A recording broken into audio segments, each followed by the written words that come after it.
of the ending. Do you want to tell a story? Sure. It goes like this.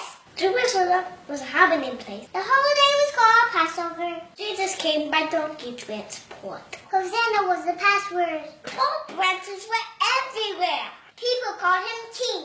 Days later, nothing was the same. From grand entrance to final meal. From the mat to the garden. For this 37 coins. Jesus was betrayed. And Jesus was arrested.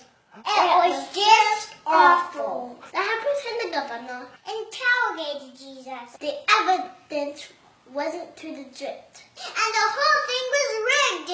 Even the crowd turned and chanted, "Crucify him." Jesus was stripped. Jesus was whipped. Jesus was mocked. Jesus was tortured.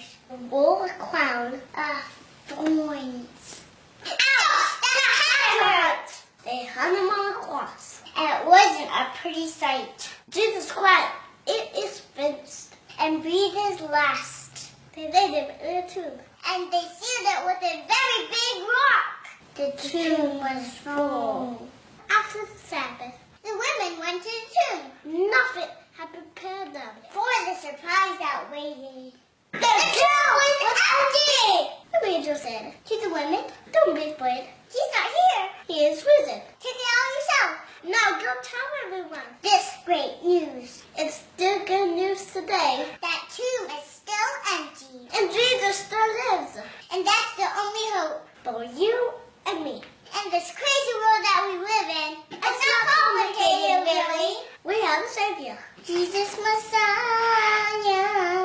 He died for us. When I survived, He was for us. Up from the grave he rose. He lives for us. Because he lives. So we worship him. Oh, praise the one who paid my debts. Forgiven and redeemed. This is amazing grace. And that's what Easter is all about. Go tell everyone this great news. That tomb is still empty. Christ is risen from the dead. Trembling over death